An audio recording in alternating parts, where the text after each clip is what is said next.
लिए हर लड़की को ना करूं, तेरे लिए लड़कों से लड़ा करूं, बस तेरी परवाह करूं। मैं इतनी सुंदर हूँ, मैं क्या करूँ?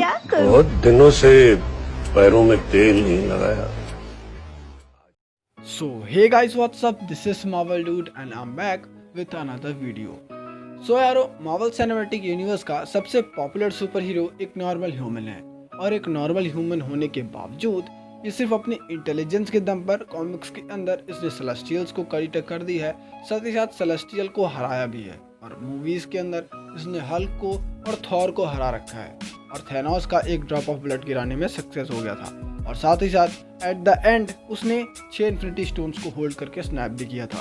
तो यारो, आज हम इसी कैरेक्टर की बात करने वाले हैं, यानी कि हमारा फेवरेट टोनी स्टार्क यानी कि आयरन मैन। तो यारो, आज के इस अमेजिंग वीडियो के अंदर हम लोग डिस्कस करने वाले हैं आयरन मैन के टॉप 15 मोस्ट पावरफुल आर्मर जो कि कॉमिक्स से बिलोंग करते हैं। तो यारो, यहाँ पे मैं कोशिश करूँगा कि मैं मूवीज से कोई आर्मर ना लूँ। So without wasting any more time, let's get started.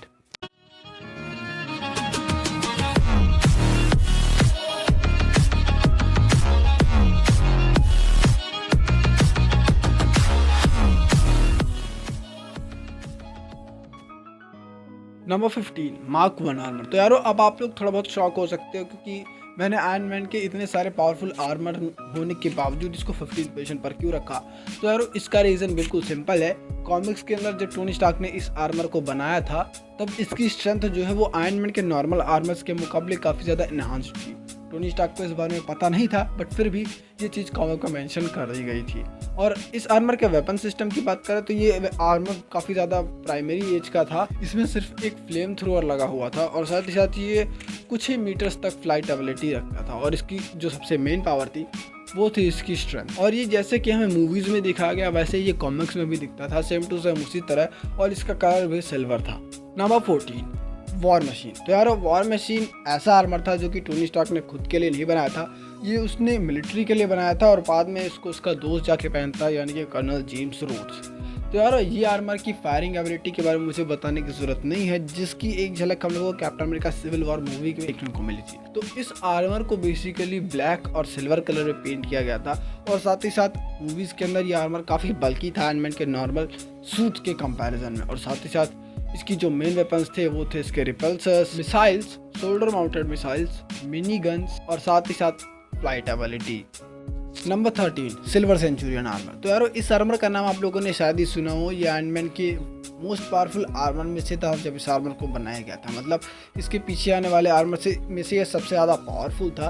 और इसको टोनी स्टार्क ने तब बनाया था जब ओबेडिया स्टील ने कर्नल जेम्स रोड को घायल कर दिया था, और टोनी स्टार्क के कई सारे वर्कर्स को किडनैप कर लिया था, और लगभग स्टार्क इंडस्ट्री को तबाही कर दिया था।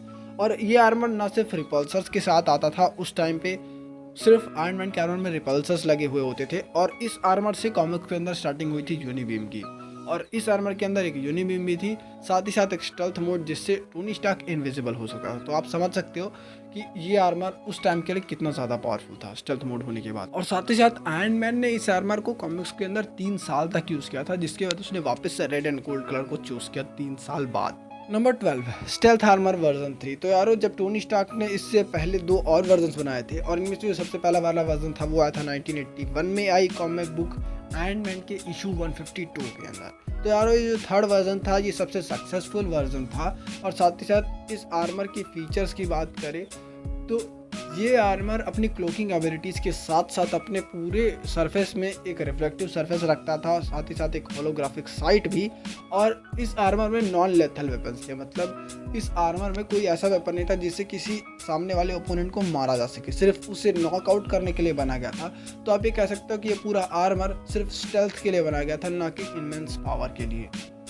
नंबर 11 मॉडल प्राइम आर्मर, यानी कि मार्क 51 आर्मर। तो यार, टोनी स्टार्क ने इससे पहले आर्मर्स में जितनी भी टेक्नोलॉजी यूज़ की थी उन सारी टेक्नोलॉजीज़ को मिलाकर उसने मार्क 51 को, यानी कि मॉडल प्राइम आर्मर को बनाया गया था। जैसे कि पास्ट के कुछ आर्मर्स में से किसी एक में स्टेल्थ मोड था, यानी कि वो गायब हो सकता था, और किसी को अपनी स्पीड के लिए जाना जाता था, तो किसी को अपनी इमेंस पावर के लिए जाना जाता था, और किसी को अपनी फायरिंग एबिलिटी के लिए। तो इस आर्मर के अंदर वो सारी चीज़ें थी। ये टाइम आने पर स्टेल्थ मोड भी एक्टिवेट कर सकता था, फाइट इन्वेस्टिगेशन के लिए, साथ ही साथ इसकी फायरिंग एबिलिटी के लिए इसके रिपल्सर्स काफ़ी ज़्यादा मजबूत थे, इसकी स्पीड भी काफ़ी ज़्यादा अमेजिंग थी और साथ ही साथ ये अपने यूज़र के अकॉर्डिंग अपना साइज़ चेंज भी कर सकता था, यानी कि वक्त आने पर ये हल्क बस्टर जितना बड़ा आर्मर भी बन सकता था। Number 10 Hulk buster armour. तो यारो हल्क बस्टर आर्मर ये आयरन मैन के उन सभी हेटर्स को जवाब था जो कि आयरन मैन को एक नॉर्मल ह्यूमन मानते थे, और साथ ही साथ जब ये आर्मर टोनी स्टार्क ने बनाया था तो उसने ये देख कर बनाया था कि वो हल्क को हरा सके, बट कॉमिक्स के अंदर ऐसा एक भी बार पॉसिबल नहीं हुआ। बट होपफुली मूवीज़ के अंदर टोनी स्टार्क ने हल्क को सुला दिया एक ही पंच के अंदर। और इस आर्मर की बात करें तो इस आर्मर के अंदर लगे होते हैं 13 आर्क रिएक्टर जो इसे पावर देते हैं फाइट के लिए और फ्लाइट के लिए। और इस आर्मर को रखा जाता है अर्थ की ऑर्बिट में एक सैटेलाइट के अंदर जिसका नाम है वेरोनिका, और इसको एक आर्टिफिशियल इंटेलिजेंस कंट्रोल करती है जिसका नाम वेरोनिका है। इसे जार्विस और फ्राइडे कंट्रोल नहीं कर सकती, और ये सिर्फ टोनी के एक ऑर्डर पर ऑर्बिट से सीधा अर्थ पर आ जाता है डायरेक्ट। इस आर्मर की बात करें तो इस आर्मर की पावर्स एंड एबिलिटीज में है एक रिपल्सर, यूनिबीम और आर्क रिएक्टर इतने सारे हैं तो आप समझ सकते हो कि इसकी यूनिबीम कितनी ज़्यादा पावरफुल हो सकती है। इसके अंदर एक स्लीपिंग गैस है जो कि स्पेशली हल्क के लिए बनाई गई है, और साथ ही साथ ये आर्मर उड़ सकता है, और साथ ही साथ इसके अंदर एक टेजर गन भी है। Number 9 cold iron armour. तो यार ये आर्मर देखने में तो कुछ स्पेशल नहीं है, बट इसकी पावर्स जो है वो काफ़ी दमदार है, और इसको जिस पर्पस के लिए बनाया गया था वही एक रीज़न है इस आर्मर को इस नंबर पे रखने के लिए। तो जब Tony Stark world of Dark Elves में फंस जाता है तो वो एक मैजिशियन की हेल्प से, जिसका नाम होता है शेवाउन हेल्डेन, इस आर्मर को बनाता है जो कि डार्क एल्व से लड़ने में काफ़ी मदद करता है। तो यार ये आर्मर की जो सरफेस थी वो कोल्ड आयरन से बनाई गई थी, तो इसको टच करते ही जो डार्क एल्व्स थे वो कमज़ोर पड़ने लगते, और इसके वेपन्स जो है वो किसी भी डार्क एल्व को आराम से ख़त्म करने के लिए यूज़ किए जा सकते थे। तो यार इस आर्मर का इस नंबर पे होना सिर्फ इसीलिए है क्योंकि इस आर्मर को मैजिकल रियम्स के विलन को फाइट करने के लिए बनाया गया था, ना कि नॉर्मल ह्यूमन वर्ल्ड के लिए। नंबर 8 फिंग फैंग फूम बस्टर या फिर F3। यार टोनी स्टार्क के क्लासिक विलन्स में से एक नाम आता है फिंग फैंग फूम का, और एक स्टोरी लाइन के अंदर जब टोनी स्टार्क को एक प्लान बनाना था इसी जाइंट ड्रैगन के खिलाफ, तब वो एक आर्मर बनाने की सोचता है जो कि बेसिकली होता है फिंग फैंग फूम बस्टर। तो यार इस आर्मर को बनाया गया था मल्टीपल रिपल्सर कैनन्स को जोड़कर, ताकि इसे एक ऐसा रोबोट बनाया जा सके जो कि एक जाइंट ड्रैगन के साथ कम्पिटिटिव लेवल फाइट कर सके। Number 7 Thor buster AKA model 22 armour. तो यार इसको थॉर से निपटने के लिए टोनी स्टार्क ने बनाया था, और जब एक स्टोरी लाइन के अंदर कुछ लोग थॉर को ऐसा गॉड मानने लगते हैं और उनका कुछ पंगा हो जाता है यूएस मिलिट्री के साथ, तब वो लोग थॉर को हेल्प के लिए बुलाते हैं और थॉर आ जाता है। तब यूएस मिलिट्री वाले थोड़े कमज़ोर पड़ते हैं और वो टोनी स्टार्क के पास जाते हैं हेल्प के लिए, और टोनी स्टार्क जो है एक क्रिस्टल का यूज़ करके एक आर्मर को बनाता है जिसकी पावर सप्लाई बहुत ही ज़्यादा क्लीन थी, और ये क्रिस्टल उसे थॉर नहीं दिया था। तो इस क्रिस्टल की मदद से थॉर बस्टर आर्मर थॉर की हर प्रकार की पावर्स को एब्जॉर्ब कर सकता था, मतलब थॉर की लाइटनिंग का कुछ ज़्यादा असर नहीं पड़ता था थॉर बस्टर पर। और साथ ही साथ ये आर्मर कॉमिक्स के अंदर म्यूलनिर के अटैक को भी रेजिस्ट कर चुका है, और इसने थॉर को काफ़ी तगड़ी टक्कर दी थी, लेकिन बाद में इस कॉमिक्स के अंदर थॉर जो है थॉर बस्टर को हरा देता है। Number 6 leading edge armour. तो यारो ये आर्मर बनाया गया था पूरा का पूरा नैनोटिक से, और जैसा कि एक्सट्रीमिस्ट हम लोगों को देखने को मिला था आयरन मैन 3 मूवी के अंदर, तो ये उसका एक नेक्स्ट लेवल था। तो जब टोनी स्टार्क शील्ड के साथ अपने रिश्ते तोड़ देता है तो वो जाता है रीड रिचर्ड्स के साथ काम करने, और वो एक ब्लीडिंग एज आर्मर बनाता है। तो ये आर्मर टोनी स्टार्क की बॉडी के अंदर रहता था, और जब कभी भी टोनी स्टार्क को मदद चाहिए होती थी इस आर्मर की, तो ये आर्मर अपने आप टोनी स्टार्क की बॉडी से बाहर आ जाता था। ये आर्मर पूरा का पूरा नैनोटेक से बना हुआ था। टोनी स्टार्क की बॉडी को पावर मिलती थी रिपल्सर टेक से, जो कि इस आर्मर को चलाने के लिए काफी। कॉमिक्स के अंदर गवर्नमेंट की वजह से इस आर्मर को डिस्ट्रॉय कर दिया गया था, बट फिर भी आज भी ये आर्मर बहुत ज़्यादा पावरफुल है, और आज भी इसे one of the most challenging armour में से एक माना जाता है। Number 5 endosym armour. तो यार टोनी स्टार्क जब अपनी पुरानी टेक्नोलॉजी से बहुत ज़्यादा निराश हो जाता है और अपने पुराने आर्मर से कुछ ज़्यादा रिजल्ट नहीं पाता, तो वो एक ब्रांड न्यू आर्मर बनाता है जिसका नाम होता है एंडोसीम आर्मर। तो बेसिकली एंडोसीम आर्मर एक सिम्बायोट था जो कि अपने यूज़र के साथ मेंटली बॉन्ड बना के रखता था, यानी कि टोनी स्टार्क को इसको ऑर्डर देने की जरूरत नहीं पड़ती थी। टोनी स्टार्क बस सोचता था और जो ये आर्मर था वो उसकी पूरी बात मान लेता था। सूटअप से लेके सारे वेपन्स को यूज़ करना, फ्लाइट से लेके हर चीज़ तक, ये आर्मर टोनी स्टार्क के सिर्फ सोच पर चलता था।